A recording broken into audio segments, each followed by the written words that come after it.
Thank you all for coming out. This is a meeting for the city of Pittsburgh to talk about its complete streets policy. My name is Andrew Dash. I'm the Assistant Director of City Planning for the city.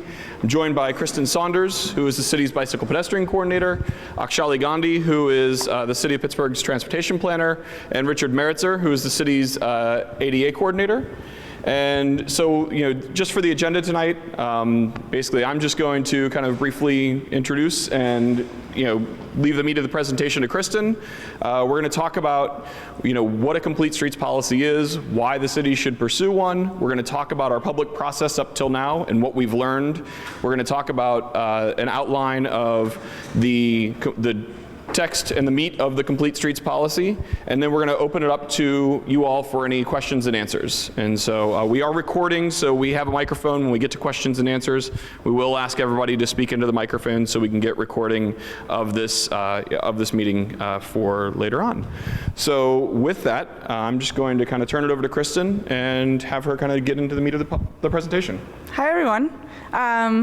Thanks for coming out tonight. Again, my name is Kristen Saunders. I'm the Bicycle and Pedestrian Coordinator. Who made it out to the meeting in December? I'm just curious so I know who has a background on this topic. Okay, cool. Well, welcome if this is new to you.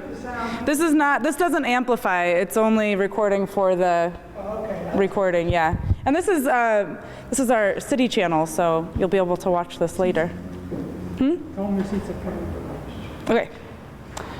So a complete streets policy at its heart is really a change in focus. For the last 50 years, we've been thinking of our streets as conduits for vehicular traffic, and now we are starting to think about our streets as a more multimodal, we're starting to have a more multimodal focus and think about them as things that do a number of things for us, not just conduits for vehicle traffic. And I just put this picture in to kind of talk about how our streets, although they do accommodate pedestrians and they do accommodate vehicles and they do accommodate bicyclists, often the kind of mode split on a street is not exactly what you see out there. I mean, this is a picture of Smithfield Street. The bus stops on Smithfield Street are totally packed. And you also see kind of a lot of empty pavement, and there's actually a row of parking over here. So just, as we're starting to design our streets differently, we're trying to think about all the users and not just the vehicular user. So in Pittsburgh, we actually have a lot of people who drive. 55% of our population report driving to work, but we also have a lot of people who bike, carpool, take public transit, and actually a lot of our community reports walking to work. So we're already kind of ahead of the game for walking and biking. We've got a great dense city, we've got great public transit, and we do have a lot of people who walk either to work or even just within their neighborhood on the weekend. And so we really want to build the city to reflect that set of people. We want to build a city that accommodates people walking, accommodates people biking, accommodates people taking public transit, and not as sort of a second-class mode of travel. So this is a picture of Carson Street, just to kind of show you that a lot of things happen in 36 feet. We have Carson Street accommodates a ton of buses, it's right out there, a ton of buses, a ton of pedestrians, some friends meeting, as well as a lot of vehicles every day and bikes. So a complete street is a street that accommodates everyone: pedestrians, bicyclists, motorists, and transit riders. It's the definition. The reason we're doing this, one big reason that we're doing this is that our streets are half of our public space. So on any given day, the only interaction that most people actually have with public space in our city is the street network. It might be driving to work, walking to work, biking to work, or on a bus. But if you don't go to a city park or a city parklet in downtown, really the only time you touch public space is on the street network, and we want to make that a lot better. And we really like this quote. It's actually from People for Bikes, but you could replace bikes with lots of things. But the best thing about a bike-friendly city isn't the bikes, it's the city. So our streets should be great public spaces. Not only should they, perform functionally well to transport vehicles and all other modes, they also should be great public spaces that people enjoy being in. So it's really important to us to integrate land use and transportation. That's a big part of what we do at the planning department. Can you go to the next slide? So this is a zoning map of the city. So it's not only important to build bike lanes, but it's important to make sure that those bicycle and pedestrian facilities actually reach an important destination where people want to go. And so, at city planning, we work on development review, we provide zoning review, and we work in that sort of land use transportation connection. So what's happened to date? So I've just been trying to explain kind of why we think that building our city with more complete streets is important. And last, in spring 2015, the mayor came out with an executive order, kind of stating this in more detail, saying that complete streets are important for health and safety reasons. They're also important because they're great public spaces. In winter 2015, last December, we had a public launch in Oakland. About 250 people were there, which is really, really exciting for a meeting about a transportation policy. So, really exciting. And then over the spring, we were meeting with a lot of stakeholders, and now we have a draft policy for review. And that's what tonight's about. It's really for us to go through some of the pieces of the policy, but it's also for you to go home and read the policy online and give us as much feedback as you want to.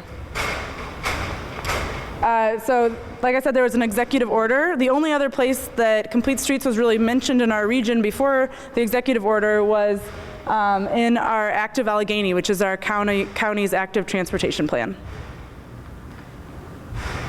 So our public launch, like I mentioned, we had over 200 attendees. And following that launch, on the very day after, we actually had a stakeholder workshop with 30 or more different stakeholders, all who have a different type of interest in the street. So some of those people are city planning, who own most of the streets, or the state, who owns some of the streets, the county, who owns some of the streets, or things like the health department. They're interested in the streets because they see walking and biking and taking public transit as a public health benefit. So we had stakeholders kind of across the board, advocacy groups, the health department, owners, as well as things like the Port Authority, who rely on the streets for all of their operations. And then we had individual stakeholder outreach, and this is really to groups that have a really heavy interest in the streets. We met with the Accessibility Meetup and the City County Task Force on Disabilities, the Department of Public Works, our own mayor's office, our own advisory group, which was really that group of people that you saw on the previous slide, GoBerg, our Pittsburgh Water and Sewer Authority. They're very interested in getting more green infrastructure in our street network. Our Pennsylvania Department of Transportation, the county, and also the Urban Land Institute, which is a development community.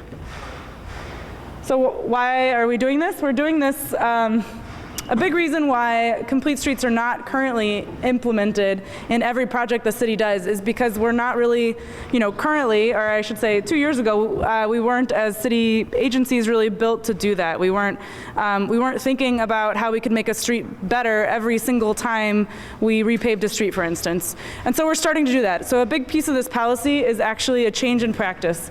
So we are now focused on integrating the things that we want to see in our street every single time that we make a change to our streets.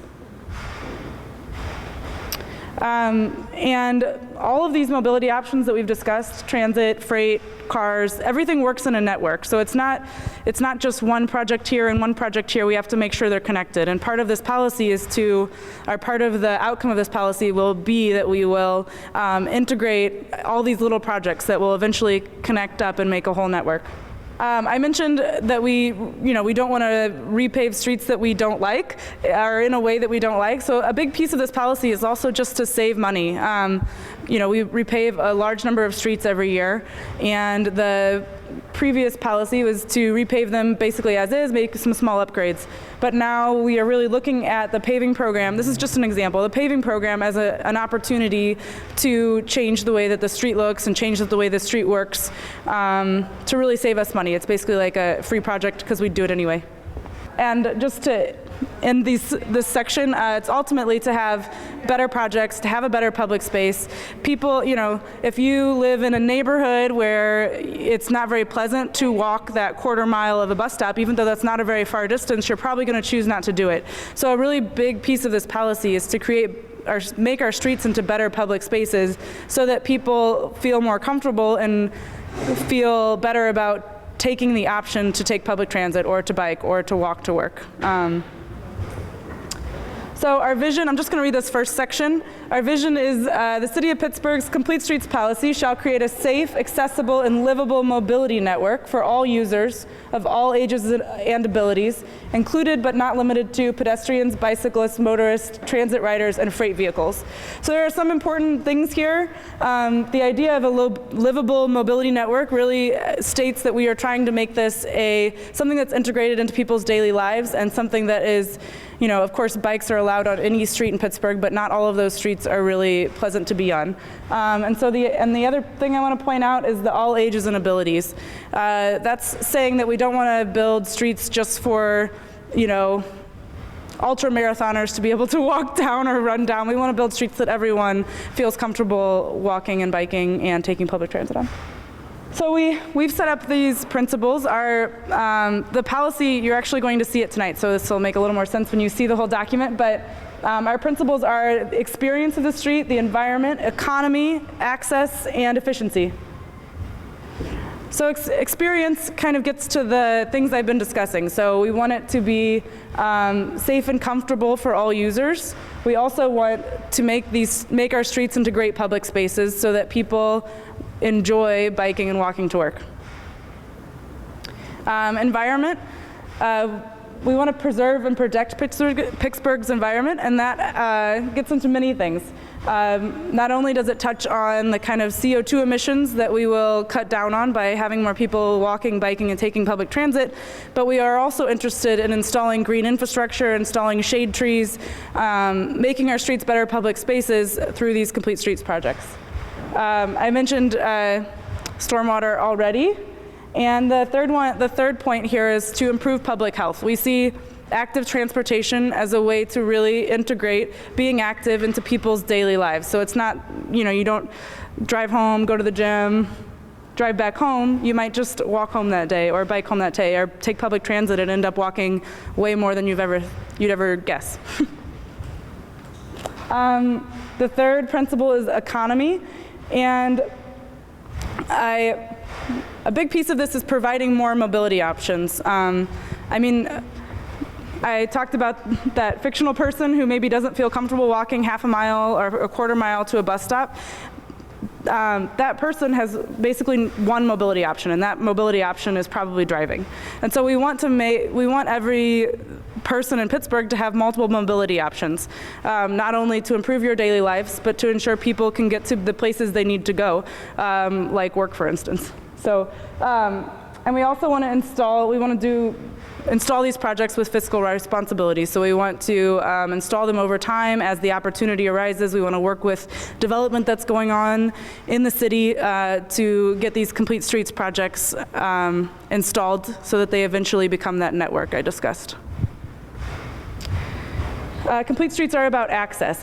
Streets at their heart are really about access to buildings, access for utilities. So we're just saying this is also about access for all users in all modes, not just those who own a motor vehicle or can bike on really fast streets.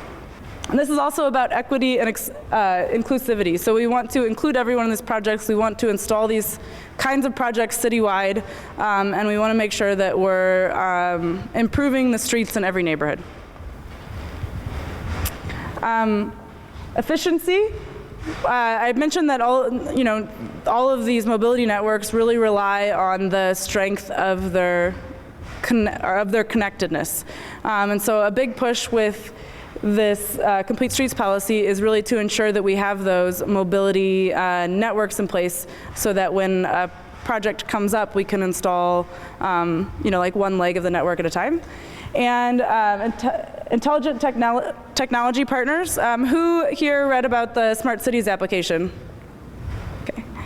So we're really fortunate in Pittsburgh to have CMU, to have Traffic 21, and to have these really interesting technology partners that are interested in working on street infrastructure. And so as part of this policy, we really wanted to say that we will partner with intelligent technology.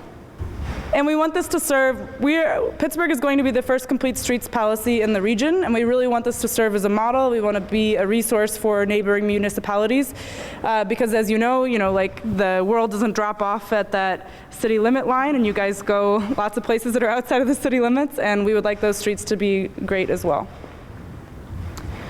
So who is this applicable to, and where will you see these changes? The Complete Streets policy is applicable to development review. So that has to do with any development that's actually building new streets. We're going to ensure that they think about all modes. And that's not going to look the same on every street, and it's important to point that out. It doesn't mean that we're going to install bike lanes on every new street in Pittsburgh. It means that if a new street is part of our bike network, we will install a bike lane. Or if a new street is an important key in the transit network, we will install an upgraded bus stop or a bus plaza or something nice for that transit network.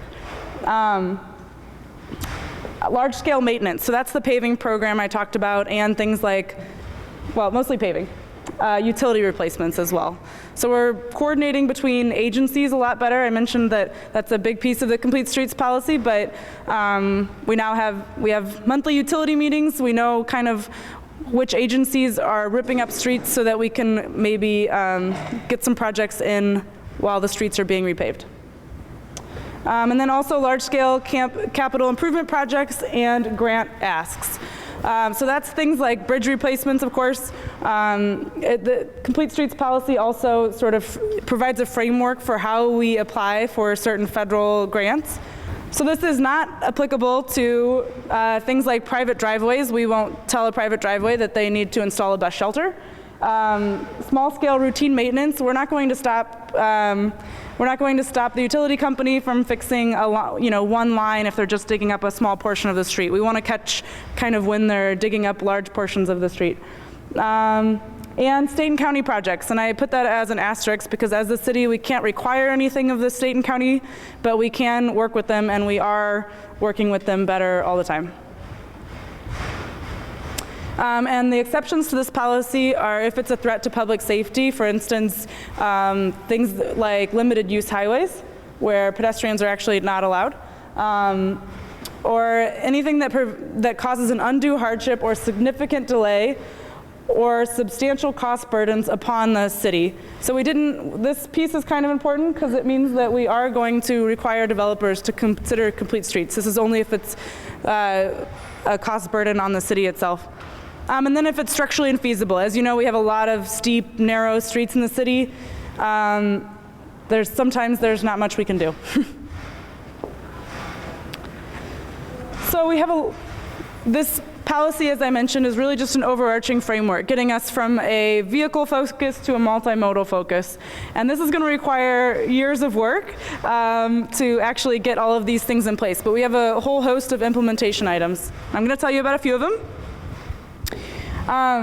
So the first thing we're going to do is create street design standards. We have standards. We have standards that sort of are in DPW. We have national standards, but we're still not getting the street that we want. So we see a need to create Pittsburgh-specific street design standards and use the information that people have been gathering nationwide to design our own standards.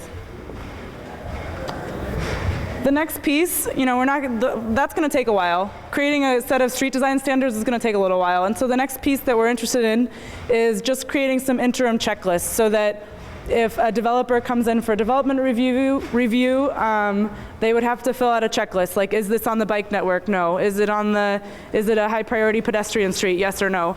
And this might seem really boring, and it is, but these kind of checklists actually work, and that's how government works. So a big piece of this policy is better project planning and better interagency coordination. And I've talked about that a lot, but we're really working to sort of publicize our processes to talk to you about who's making the decisions and what the principles are that we are considering when we make decisions. A big piece of this policy is creating a network plan. So this image is actually showing 4 network plans for downtown. These are really drafty, so don't take them too seriously, but as an example, this is showing a transit priority network, a pedestrian priority network, a vehicle priority network, and a bike priority network. And why these things are important to have is so that we can, when, say, PennDOT wants to come in and redo a road, we can show them that it's part of our bike network or it's part of our pedestrian priority network, and we would really like 12-foot sidewalks instead of 7, or whatever the request is. But it makes us stronger partners, and it makes us stronger negotiators if we have plans like this. So that's going to be one of our big next steps. And then, of course, long-range planning. The Pittsburgh bike plan, which is actually, we're going through a public outreach process pretty shortly in July. And then we're also coordinating with these large citywide projects, for instance, BRT, or like the Smart Cities application, if we had gotten that. So we're also integrating this into long-range planning. A big piece of this is transportation impact study guidelines. You guys did come to a meeting about a transportation policy, so I hope you're ready for all this. But the way that the city evaluates, when a developer comes into city planning to apply for a building, they have to contract with a transportation firm to do something that's called a transportation impact study. And right now we have very sort of loose guidelines for what is actually included in those and how the city uses those to require things of developers. And so this is actually really, really important, even though it's may sound a little boring, but we really need to make sure that developers are considering all modes when they're doing their transportation impact studies.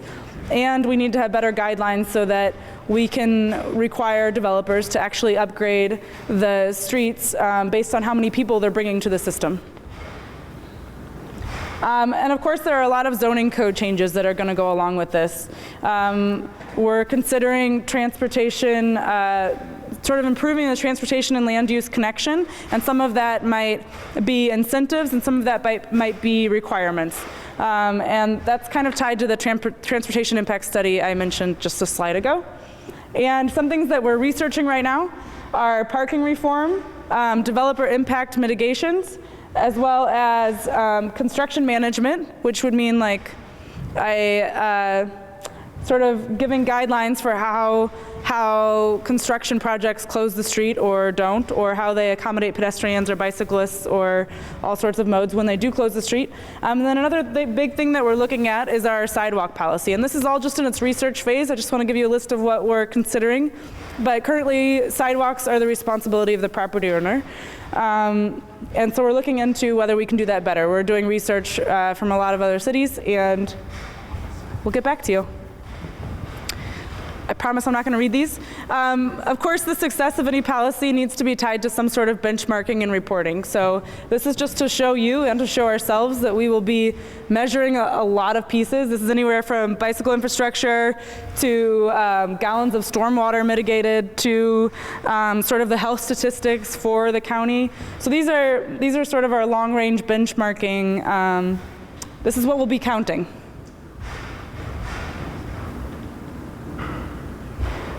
So another piece of this policy is we will actually create an advisory group to guide us through all of these pieces that I've just mentioned. It's going to be a lot of work. So we have already established kind of an informal advisory group from that first stakeholder meeting. And they've provided a lot of feedback on our policy development. And now we're going to create a more formal advisory group to actually guide us through this whole process. So, what's happening now? We are going through a lot of legal review because this is something we want to be adopted by the Planning Commission as well as City Council, and there are some questions about what we can require of state and county agencies as well as what we can require or incentivize of developers. So we're having a public meeting tonight. Thank you for coming. And then we're going to open our public comment period. So we actually put the policy online before this meeting, and I'm going to give you the website, so you can actually go online in the next 2.5 weeks and give us comments. So the public comment period closes on July 25th, and this is also all on our website. And the day after that, we're actually going to a planning commission hearing, so that's another opportunity, with the intention of going to City Council in September. So the draft policy is online now. This is what the website looks like. The draft policy is online now. And here is the web address. If you would like to write it down now, I will give you a few minutes. Or if you can take a handy picture. Or it will be linked to from the city planning website. So I'm just going to close with a few kind of slides to wrap up why we're doing this work, why we see it as important, and why we hope you're excited about this work. And that is basically that our streets do a lot of things for us. They're for driving, walking, biking, watching, vending and retail. They do a ton of things for us. I think most people don't realize how many functions a single street actually provides. And I just also want to put in a plug. If you can hear me, I have some flyers over here. We're actually the bike mobility network that you saw on a previous slide. We're working on that right now. So we are doing a lot of these implementation items concurrently with the policy development.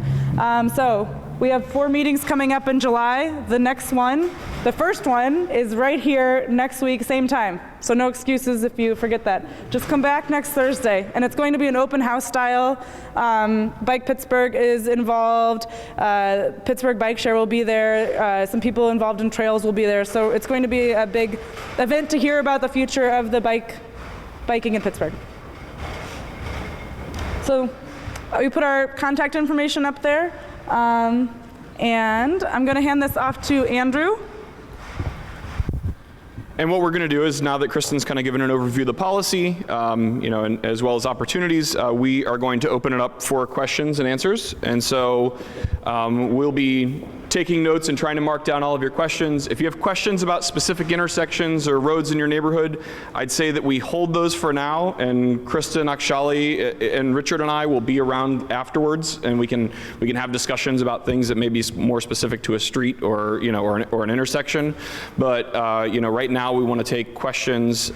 If you have questions around the policy, if there are certain things that you need more information on, now would be the time. So just a quick plug, we also have Ernest from the Office of Community Affairs, and he has a lot of information about 311 if you have questions about specific locations. do you have the other microphone?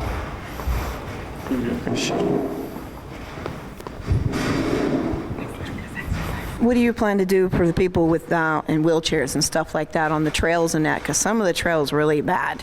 The trails or the sidewalk? Trails and sidewalk. Yeah, well, I mean, we know it's a big issue. We know some of our sidewalks are falling apart.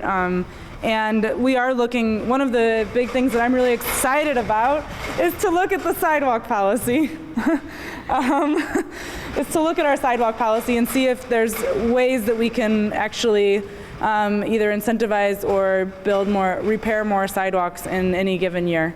And then trails themselves, you'll have to come next Thursday and talk to our trail partners. Okay. One thing to add to, a lot of our projects, one thing that's specifically called out in this policy is that when we do work in, like when we do street improvements or large scale projects, we have caveats in the policy that say we will improve or replace curb ramps that are not ADA compliant. I didn't see nothing in there about people with disabilities and stuff like that, so that's what I was asking. Okay, yeah. I didn't mention anything about that in the presentation. Okay, yeah. We did meet with the disability meetup group and also presented at the task force meeting. Yeah. And I think the fact that really it's about all ages and all abilities. So it does so I mean that goes from my children to people with disabilities to people who are elderly who don't have the who may not have the same comfort level and on our streets, and really trying to figure out how we can do best to provide opportunities for all. Are you doing things with the I'm sorry, we have.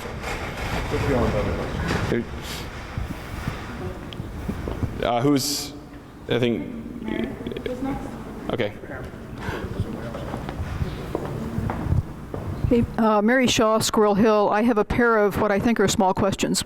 One is that more and more in Pittsburgh we're seeing alfresco dining, which I think is a great thing for the city, but often it's taking place on sidewalks where doing this really impedes the through traffic. Is that part of the discussion to find ways to make that balance out and serve all parties? Did you all hear that question, first of all? So the question was around sidewalk cafes, so businesses, restaurants that are using part of the sidewalk space for outdoor dining, and how this policy would address that. Well, in the policy, we actually don't address enforcement. I mean, currently our standards are that you have a free throughway when you have a sidewalk cafe. We know that doesn't happen always, or it doesn't, or maybe it happens once, but not, not over time.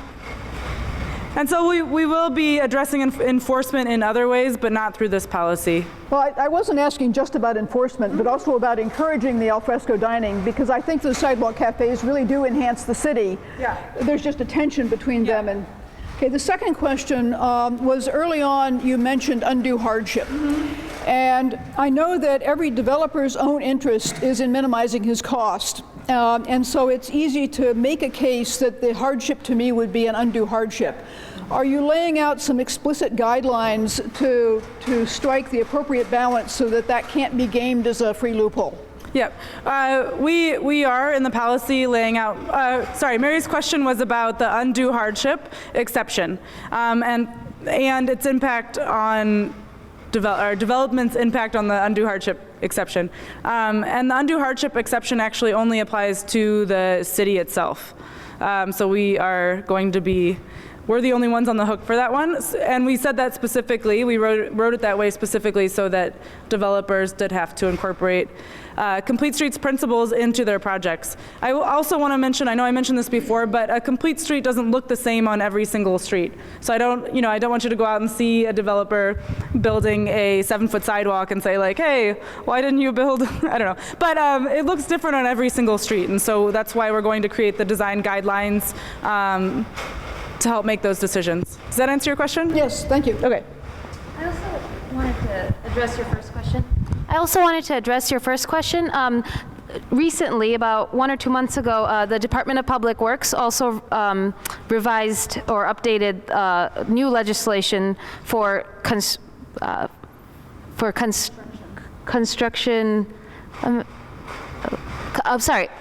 obstruction permits.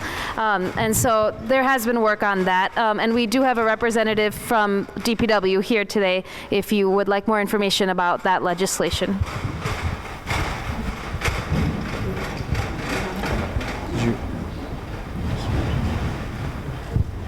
Yeah, my question is regards to, you keep talking a lot about like requiring developers to do a certain amount of thing, and I'm wondering about like what would the extent of that be? Because I look around the city and a lot of the new developments going on, what I see is like there's a lot of higher density housing going in, with some new office buildings, which is nice to see these areas revitalized.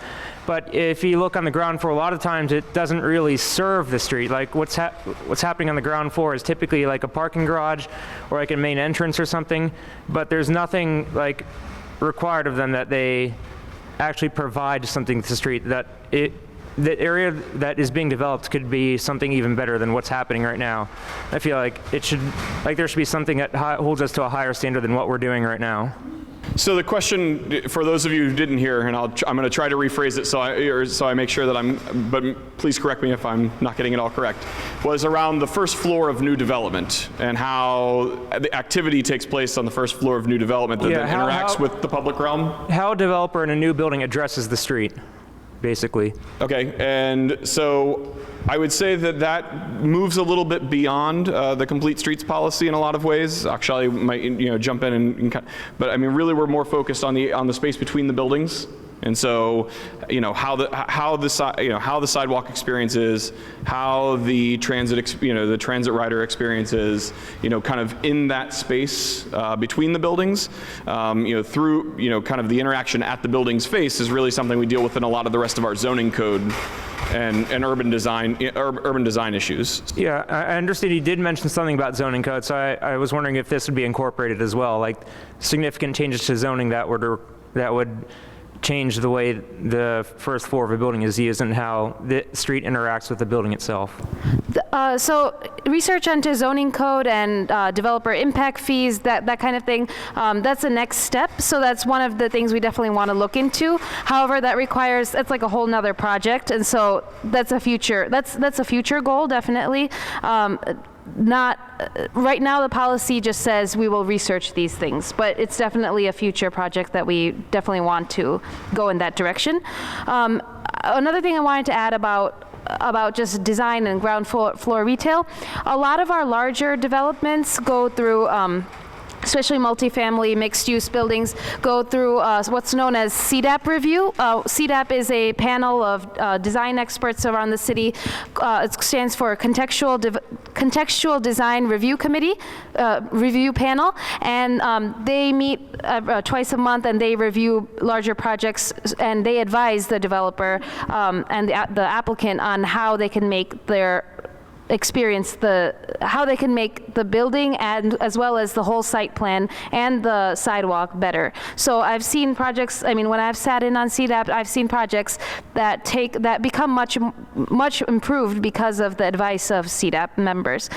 So that might include adding stormwater or planting landscaping benefits into creating that into the sidewalk. It might include pushing the sidewalk into the building's property line, like the applicant's property line, so that you get a larger sidewalk. There's a lot of things. It might include adding out exterior bike racks. It might include it might require developers to add bicycle parking inside of parking garages at the near doors and entryways. There's a lot of different things you can do, and the reason we didn't go too much into specifics about that is that we want each project to be very different or flexible from each other. But there are a lot of steps that developers have to go through in order to get improvements and revisions.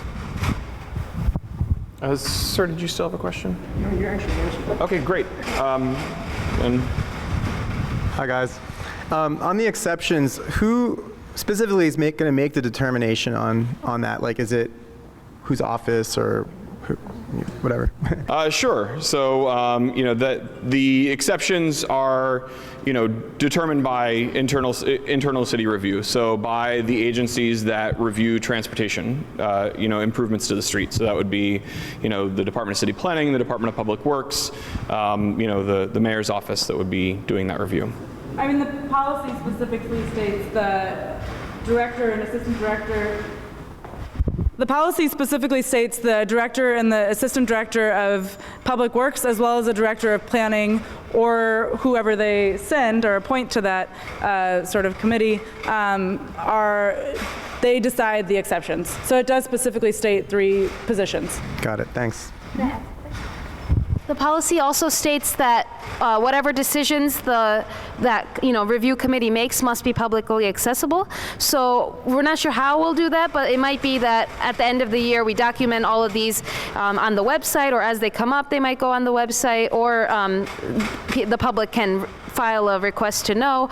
Or we also mentioned a lot of benchmarking. So every 2 years we plan to come out with a complete streets benchmarking report or progress report, and I would assume that a section of that report would be dedicated to exceptions and what projects went through and what projects didn't. Bruce. Hi.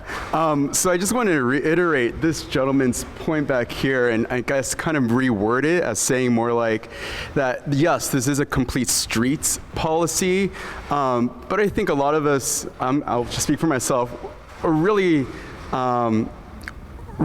positive about what's going on in the city and what's going on particularly in planning, and how you guys, whether it's transportation or zoning or code, can really start creating a larger picture of what the city can do. So, whether it's looking at the street, and the sidewalk, but then having maybe a brick wall the entire line of sidewalk isn't going to help anybody, even though it's a great street that has bike lanes and bike parking, but no way to enter a building because parking requirements. So wondering, is there a way that on a higher level, maybe it's like a Ray level up here, that there really is a larger vision that this complete streets policy is tying in with a rezoning policy, that's tying in with a recoding policy that in the end is going to kind of do a holistic change to the city in a positive way. And I really commend you guys for what you're doing here, but wondering, is there like a larger way that this is going to be integrated and plugged into other things, efforts that you guys are doing? Yes, and so, the question was again to kind of, the buildings itself and how that relates and how this policy relates to that. And I'd say that, definitely we're considering this in the other initiatives that we have going on that do focus more on buildings. So the city, for example, has just hired a consultant and is about to start the public process in the fall for new zoning along all of our riverfronts following the completion of an interim planning overlay district for the city. And that interim planning overlay district did get to things like how long walls can be without windows, or and more design features, how we site parking garages, how some of those things that are on a parcel interact with the public realm.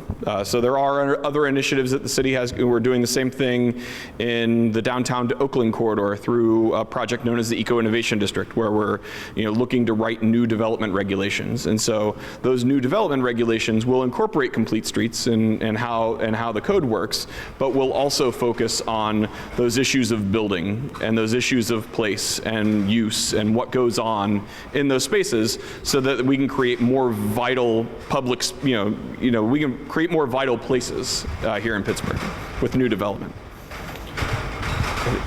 Hi, thanks for coming out. I will try to be loud.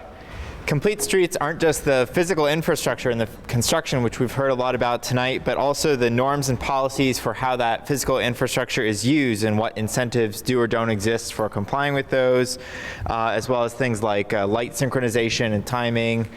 Another example is large vehicles like buses can't always physically stay in their lane or follow the traditional traffic laws, but the current policy is that anybody who's in their way and injured or damaged as a result is just on their own to deal with the costs of that, which really reduces the accessibility of the streets for people who might be in that situation.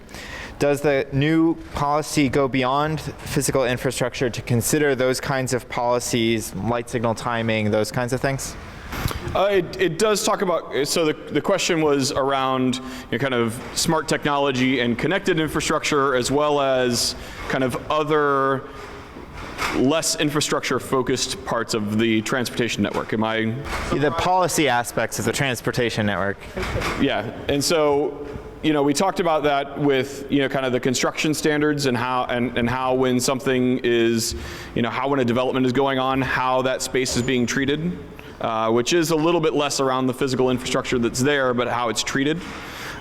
We also very briefly touched on, so even though the Smart Cities application, the city wasn't ultimately awarded that, the idea is not that we're not doing the work that's going on there. And that idea of how we're using technology to better connect signals to more efficiently move all traffic, whether they be cyclists, drivers, freight, to reduce greenhouse gas emissions or other things, is definitely a part of that. Looking at electric vehicle technologies and others and how they incorporate into the mobility network, and how we use technology to better collect data on cyclists and pedestrians and some of those users that it's been harder to collect data on. So the intent is that technology will help with a lot of those things, helping us be able to better understand who uses our streets, being able to help us better understand how the most efficient way is to move people safely through a lot of the corridors that we have in the city of Pittsburgh. I want to go back for a moment to the question about exceptions. I'd like to know if the public is going to be made aware of developers' requests for exceptions, and if there will be an opportunity to provide perhaps reasons why an exception should not be granted. Well, again, exceptions aren't for developers in this case to the policy. So the exceptions that were there were around, and I mean, Kristen, I don't know if you want to just outline them. You know, I mean, something structurally infeasible. So, I mean, we can't be building sidewalks to add on to some of our narrow hillside streets, for example, that, you know, really just, it's infeasible for us to be able to build a complete street right in that way. It gets more to networks. The threat to public safety, again, you know, we can't have pedestrians walking on the parkway as an extreme example, but you know, there are things like that obviously it would create safety issues for us to try to accommodate all modes in the same space. And then that undue hardship is really around the burdens to the city. And so, you know, obviously we have a responsibility to taxpayers, you know, in what kind of public improvements that we do and how we provide them. And so, you know, that undue hardship is really around, you know, the city and how it provides improvements to the transportation system. Developers cannot apply for exceptions. Let's just put it that way. Can you clarify, are these things only happening, and I'm sorry, I'm hoarse, when there's a new development, or are you talking like citywide neighborhoods, the whole gamut, you will be trying to implement these changes? Oh, you want me to pull the slide up and? I don't know which slide you're looking for, but One more. it's both. It's citywide, it's also state and, here's our slide. But this also applies, trying to find, where does it talk about grant? Oh, large-scale capital projects and grant asks. That might just be, you know, 1 point out of 3, but that's a huge, that's a big one, because we apply for a lot of grants for these sort of multimodal improvements, and this policy will outline sort of how we prioritize projects. We want to apply for grants that meet all of those principles that we were talking about earlier. We also want to invest capital money in projects that meet all of those principles. So it applies to development, as well as large-scale maintenance projects, or large-scale maintenance projects like paving. It means we're going to review the paving schedule every year. So that is a citywide project, and it also applies to it's also holding ourselves accountable to consider all those principles when we make grant requests and capital budget requests. Does that answer your question? Maybe to follow up, why I'm asking is, as you walk through some of these neighborhoods, there is a very clear difference between neighborhoods of better economic means and the quality of their streets and their sidewalks versus not so well. And I'm wondering, does it encompass those neighborhoods, and is it providing equally for all of the Pittsburgh neighborhoods?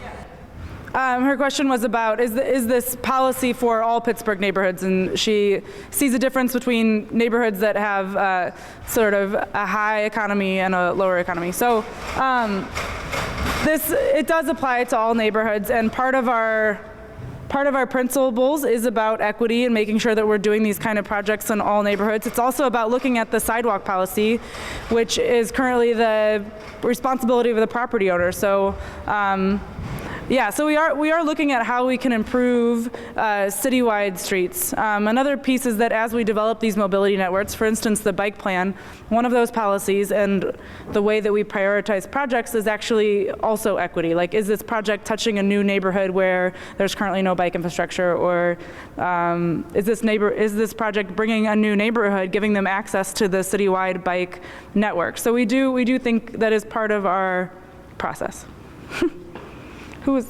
So this is a little bit of a follow-up to that. Because this is going to be largely tied to the paving schedule, the paving schedule currently is pretty opaque in terms of how those decisions get made. So is there something that will be included in this policy that will make the decisions about what will now be larger improvements, about how that decision gets made, and be more transparent to the public? I mean, currently, for instance, this year, we're installing 3 miles of bike lanes with the paving program. What's that? I was talking. Oh. So Will's question was about blanking. Transparency of the paving program.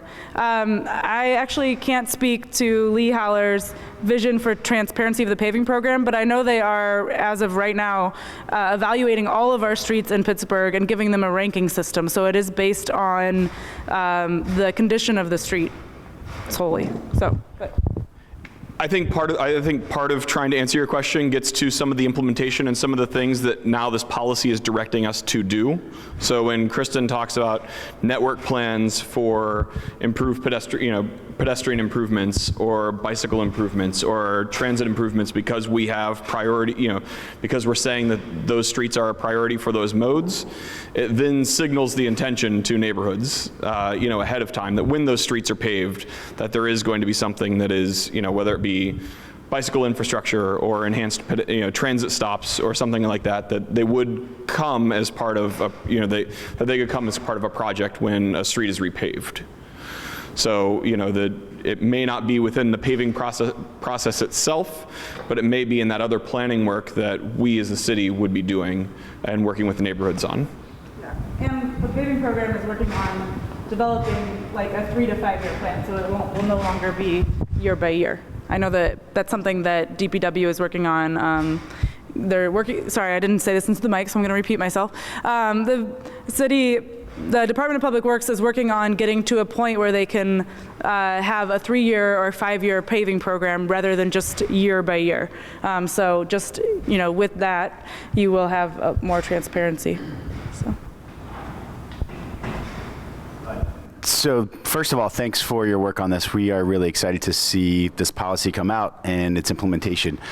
This is, I guess, piggybacking off of the last 2 questions, but I think one of the key things will be leveraging private development and making sure that their development aligns with Complete Streets policies. Can you talk about the prioritization of corridors and how that will kind of be explained to communities? Because representing downtown, we'd love to see every street planned in the next few years, but we know that realistically you guys have to prioritize. But we also have about $1 billion of private investment occurring, and if you look at Smithfield Street and say there are 4 projects happening from a private developer standpoint, can that kind of jump to the front of the line so that you can leverage the investment that's occurring from the private sector with some additional public dollars and some planning to kind of go along with that? And just kind of how do you see that rolling out? Because there are a number of neighborhoods that are seeing kind of tremendous change, but the sidewalks are going back to the exact same way that they were,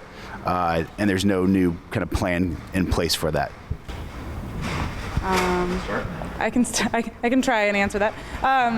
So your question was, how are we planning to leverage private development? Like more details on how we're planning to leverage private development to build new streets. And the example was downtown, where there's about $1 billion in private investment and the sidewalks are still pretty narrow and Smithfield Street still has potholes.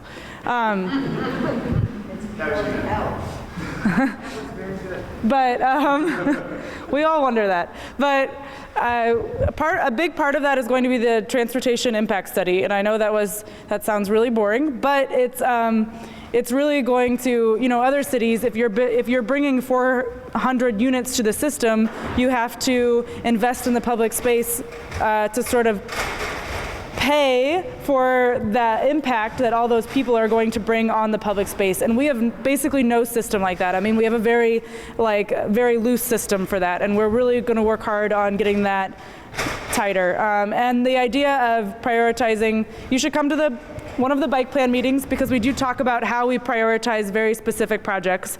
They go through something similar to a principal process, like you saw, and then they go through something where we look at, then they go through a review process where we look at whether they have community support, neighborhood support, council person support, and also development support. And so that is a way for projects that maybe aren't number 1 on our list, maybe they aren't going to bring 5,000 new riders to the system, but they are going to, now is the right time to do them because the developers want it and they want to help us with it. So we are setting up a system so that we can leverage, so that we can be a little bit flexible based on support. Does that help? Okay. Who's next? I think. Chris and then the gentleman here. Thank you all for the presentation and the work on this. It's great to see this. The way I'm hearing it tonight, the design standards are really where a lot of the rubber meets the road. It sounds like, at least in terms of what the implementation. Okay, I'll stand up. What the design standards are really what it sounds like in terms of the implementation side of things, where the rubber hits the road. I'm just kind of curious. I know it's still off a bit, but has any thought been put into what the engagement process looks like with, not just within city departments itself, but URA, the community at large, people in this room and outside this room, to come up with sort of the best standards there? Chris's question was about design standards and what the public process was going to be while we're deciding on these design standards. Is that basically your question? Yeah. There will definitely be public input, but we haven't really formulated what that will look like exactly. And you also mentioned, I just wanted to take a minute to mention that all of these things are really complicated. So we have someone over, all of these projects really touch everything we're doing in the city. Storefronts, for example, design standards are just as important as having the sort of negotiating power in order to implement them. So the transportation impact studies are just as important. These are really, really integrated items, and they touch everything. So I think they are all kind of important to get in place at once. So. But yes, we will have a public process, but don't know yet what that looks like. So we have the interim checklist slide up here as well. So this is going to get stronger and stronger as we're able to implement more and more of the items that we talked about at the latter half of the presentation. And so really the first step for us is really just as part of the development review process when we're going through development to have this checklist built in as to how people are addressing complete streets in new development and new projects. And then working on some of those things like improvements to how we look at level of service and traffic impact studies, and how and how the code operates in certain ways. Those are going to be fixes that are going to take a little bit more time. And so getting something in the interim where we're making people address complete streets is that first step. And then getting to how we can apply it through design standards and how we can change our code are really those things that are going to make that even stronger. And another thing just to add on, you asked about public input for the creation of design guidelines. That's something that we imagine that the advisory group would play a key role in. That would probably be, one of their biggest projects would be helping us create these design guidelines and, making revisions along the way. But we do plan to issue an RFP for design guidelines, that would be the next step, when this is done, when this is adopted. In the gray, and then just hand it to the gentleman in front of you. So one of my questions was, all of this is great. One of the problems that I've found is that the police don't seem to be on board. They are often neglectful at best or harassing of anyone not in a car. This is a real problem, and all of this will do nothing until they're on board. Anything from ignoring pedestrians in crosswalks while cars drive past them to just 3 days ago, the chief of police made a comment on the type of youth who use public transit. Is there any, as I said, it is somewhat tangential, but it is important to this. Is there anything that's going to be addressing this sort of thing? So the question for those of you who couldn't hear it was around issues of enforcement. And, so I'd say there are kind of three prongs to street improvements. One of those is design, one of those is education, and one of those is enforcement. I'd say that in what we have here does focus more on, at least initially, on the design aspect of our streets. But we do in the policy, and when you look through that, we do look at the education piece a little bit more. The enforcement piece is trickier. I mean, but as to how that's applied and where that is in kind of priorities with all of the other issues that enforcing agencies have, and we understand that. But working on these design and education pieces, I think, can help create more of that order as well. I would suggest that make sure that the education piece is including not just people in general, but specifically the police and other departments that are going to be enforcing it. Because a lot of people who are supposed to be enforcing the rules haven't been educated as to what they are. The follow-up statement, since you didn't have a mic, I'll just try to recap, was around making sure that education component includes the people doing enforcement as well as the general public. So, and then I think, okay, you already have. So, could you go back to the applicability slide really quick? Sure.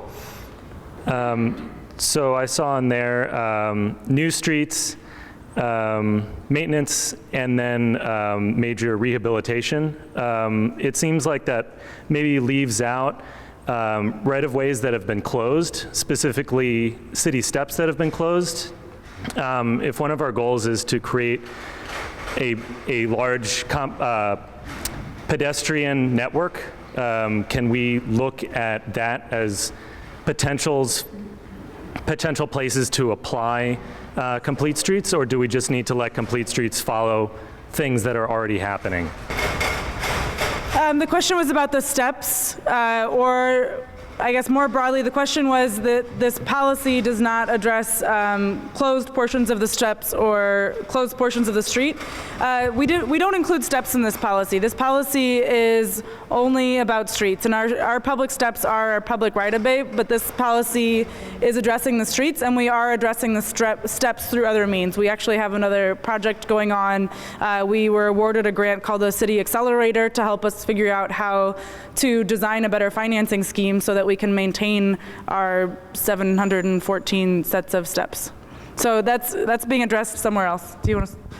Well, and I just may add that, in some of the places where we have constraints in the street itself, I mean, we would obviously consider the steps as part of how it's complete networks in some places where we have a lot of constrained right-of-ways, not necessarily having all of those things within the same street, especially in places like hillsides where we have a lot of topographical challenges that may only allow us so much space. So I think, we just want to keep passing it forward. Yes, we are in the corridor between town and Oakland. Now, we are going to have some development with the bus routes and bike lanes and so forth, which we don't have right now. Our question is, we are in we pay for parking. What about the people who park their cars on the corridors that the city wants to develop? Where are they going to park their cars if you put a bike lane or bus route or something like that?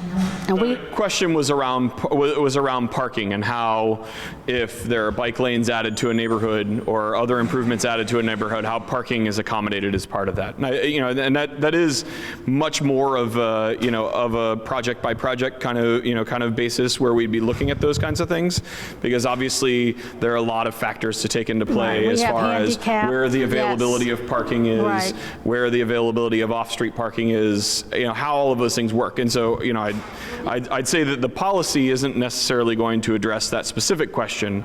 It would be when we were doing implementation items and we were having a public process as part of a lot of those implementation items. So, for example, when we have a public meeting to discuss changes to a street before they happen.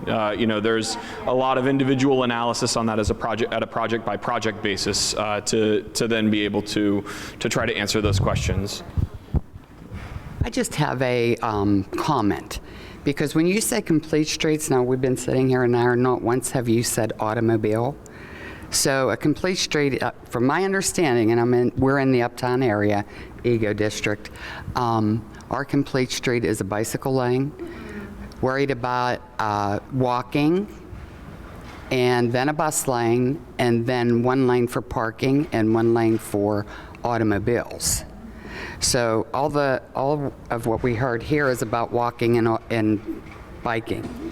Are we going to talk about like automobile or vehicle or motor vehicles? I mean, I think I did mention cars. I don't think I said motor vehicles, but I did mention, I mean, part of this policy is not getting rid of cars. They're still in the picture, but having a more equitable focus across modes. So cars, of course, will always be in the picture and they will always be part of the street. But we want to build a system where people don't have to have a car to get around and don't have to have a car to get around safely. We also want to build a system where there are fewer people who own automobiles in the city. And you know, in many neighborhoods that's not possible right now. And that kind of contributes to street parking. It's a sort of a cyclical process. If more people own automobiles, we need more travel lanes, we need more parking. So we're trying to build a system where fewer people are solely reliant on an automobile. And a lot of our transportation projects that have happened in the city have happened with the focus of an automobile. And so Complete Streets is about thinking about those transportation corridors that have been planned in Pittsburgh, and figuring out how we can accommodate all modes and really plan for Pittsburgh and for Pittsburghers and how they use their streets, and in a way that a lot of the transportation projects you've seen over the prior decades have been, how can we quickly move people out of town in a car? And really this is around shifting that focus to how do we meet the needs of Pittsburghers to provide great public spaces and great places for people to safely and efficiently move through the city and give them options. So and again, that's that is going to vary based on the circumstance and the users and the data of what's going on in those streets. I've been part of the focus group for Uptown, and that's why I just wanted to, since it's a new audience and there's a lot of bikers, cyclists and bikers are two different things, I think. You can casually have a casual biker and you can have a cyclist. And I think a lot of drivers are getting a little perturbed because we have to have insurance, we have to have licenses. I mean, what happens about this bike? Get hit by a bike. Who's it? Who's at fault? Well, I mean, so to summarize, I think that a lot of that other discussion is kind of separate from Complete Streets, but I think your main point there was just making sure that automobiles are also being considered in the mix of how we're addressing our streets. Am I correct? All right, thank you. I was going to say, do we have anybody else who hasn't asked a question yet before this gentleman here? I was going to ask you about after this meeting and your meetings in July, what's going to happen? What do you do? What is your next plan after this? The question is what happens after the Complete Streets policy is adopted, and what happens after we have a bike plan that's also adopted? What's next? We named a bunch of items here that we still have a lot of work to do on, but one huge item is we need a pedestrian plan for the city. We need to create design guidelines. So we actually are already working on a lot of things that we also see in the pipeline. But the next steps are really to make the Complete Streets policy stronger and stronger by developing all of these other items that we listed up here. Does that help? I was just wondering if you envision there's being some kind of funding stream associated with improvements, or like what that might look like, what you're thinking. Will it be distributed amongst council districts and how that might play out? Want me to start? Yes. So, I mean, many of you who come to a lot of these meetings, we just had our capital budget hearings for 2017.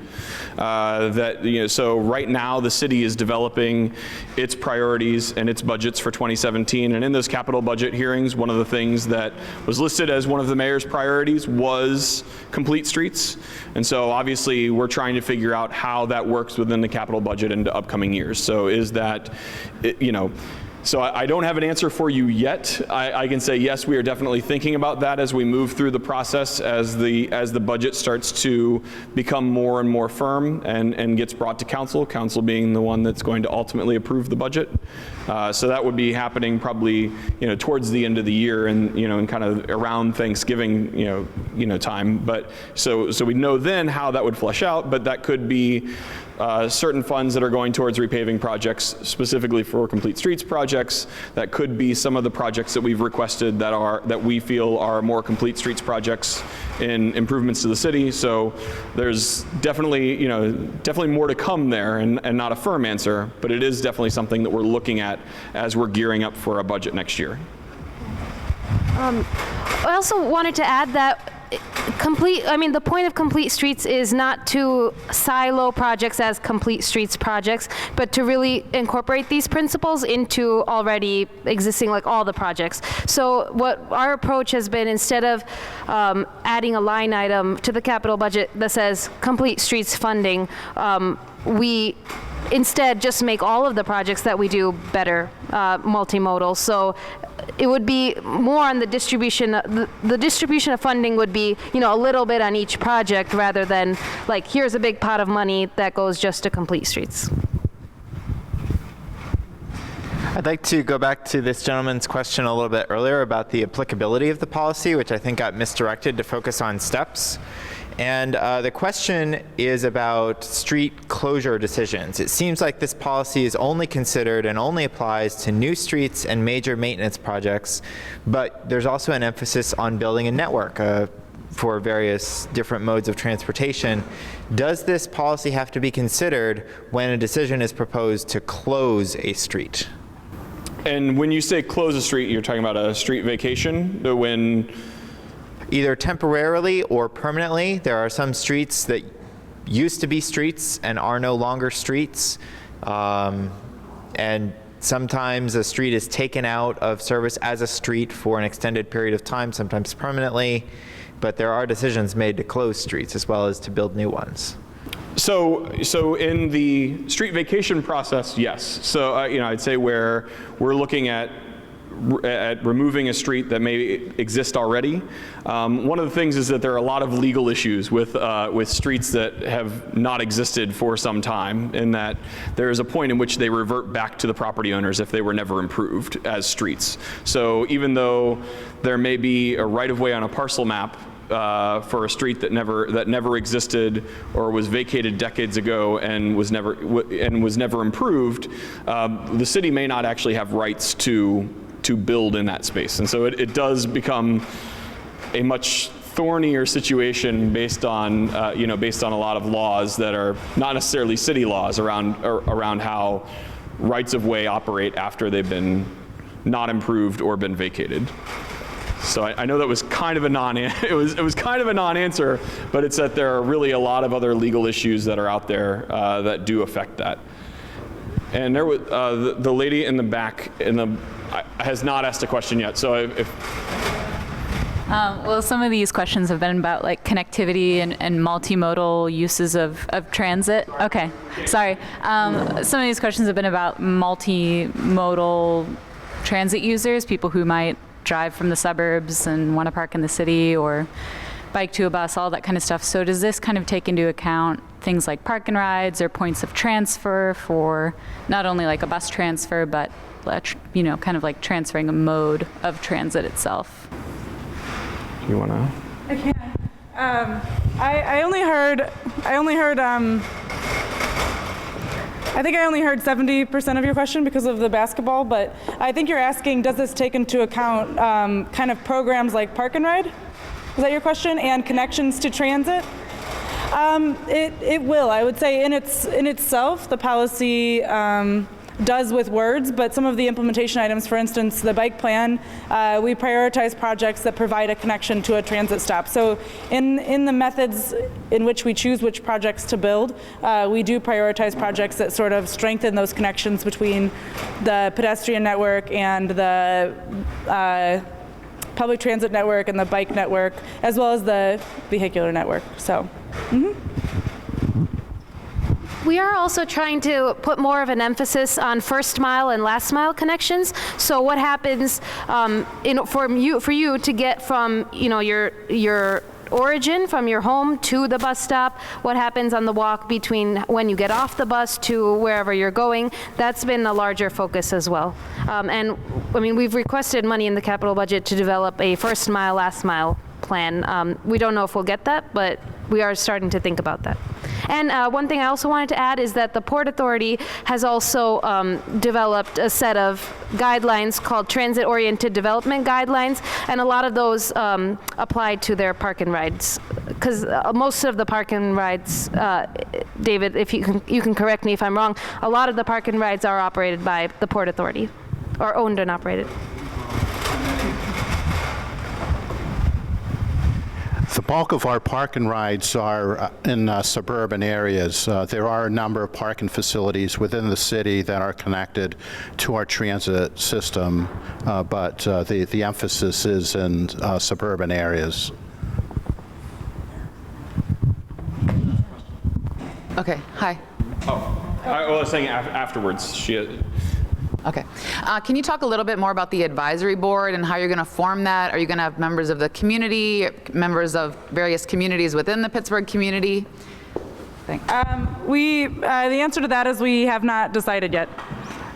We have sort of an interim advisory board made up of the agencies that I showed on the slide that came to the workshop. So it doesn't include, a lot of them are Pittsburgh residents, but it doesn't include specifically a Pittsburgh resident. So right now it's made up mostly of agencies, advocacy organizations. This group right here. So public agencies, the state and the county, as well as the transit agency, people that have a really obvious, groups that have a large stake in the street, as well as our public schools came to this meeting, things like that. So we don't have a specific sort of resident spot right now, and we haven't decided where that's going to go. Well, I hope there are community members, like cyclists, people with disabilities. Yeah, we do have, right now, we do have a lot of advocacy groups already on our, interim stakeholder group. Some of the logos are hard to see, but we did have the Allegheny County Health Department, American Heart Association, Bike Pittsburgh, Pittsburghers for Public Transit, the Public Art Organization, AARP. So we did try to be and disability. We've talked to the disability community, so we did try to include, not just like city agencies. But thank you for the input. I think we're going to take this is the last question since people are starting to filter out. And then, again, like I said, Kristen, Akshali, and I are all available for additional questions afterwards if you have them. So, yes. Hi, thank you. I have a couple quick questions, hopefully. Thank you. I don't envy you at all. Thank you so much. I know this is very complicated, so I appreciate all the hard work you guys are doing. Will this presentation be available and notes from tonight with the questions be available? Can they be sent out to this group that came? Maybe? The presentation. We will be putting the presentation on the website. It also has the presentation and the video from our December meeting. So the other public engagements that we've had and presentations are available on that website. So if you guys took that down, and then the policy is available obviously for all of you to review and make comments on as well. We do have some paper copies for those of you who may be better served to have them that way. We do encourage you to go online and access the policy that way, however. Okay, great. Is it my understanding about the question about funding, is capital budget the only funding source that you're looking at right now currently? And is there a maintenance fund that you guys are talking about? Because this is all great stuff, but if we don't have a maintenance fund, how are we going to keep it all nice and great? I'm concerned about the capital budget only being the funding source because it depends on who your council person is and how much money they're requesting for their neighborhood. So I'm concerned about it being equitable across Pittsburgh, because some neighborhoods, some council people are more concerned about this than others. And as we see, there's a lot going on in Pittsburgh right now, and it's not equal across Pittsburgh. So I'm just curious about and I know that you guys are working through how you're going to prioritize things, but just trying to keep that in the back of your mind if there's other ways to make it more even. you know? No, and so we are, and so I think on one of the slides we talked about, you know, kind of where this was going to apply, and one of the things is how we ask for grants and how the city is pursuing grants as part of capital improvement projects. So there's money that we get, you know, from PennDOT through the Metropolitan Planning Organization, the MPO, which is the Southwestern Pennsylvania Commission, to give a lot of acronyms. So there's a lot of funding that we get, you know, that comes through that chain that the city uses for transportation improvements. There are things that come out of the capital budget. There are other grant sources that that the city pursues for improvements to our streets, to our roadways, and there's also the development process and developers that are coming in and looking to do new development in the city. And so, you know, really we're looking across all of those to, you know, create complete streets improvements. You know, after the policies adopt, you know, with the adoption of the policy, the intent is to create complete streets improvements through all of those means, not solely through the city's capital budget. Well, maintenance is obviously inherent in a lot of the work that, we as the city, primarily through the Department of Public Works, is doing. So, I mean, you know, the intent is definitely not to be building facilities that we can't maintain, in the long term. So with that, we will close comment, today. But we really, like Andrew said, we really want to encourage you to go online to this website. At the bottom of the page, you'll see a paragraph called Public Input, and that's where you'll have a link so that you can open up the policy, the draft policy in a PDF. You can download that PDF, pass it to people that you know, or you can comment. You can comment directly on. We've set up a feedback form that you can comment directly on. We also do have some hard copies here if you are more comfortable reading it in hard copy, and you can submit comments to our front desk as well. We're at 200 Ross Street in downtown on the 4th floor, Department of City Planning.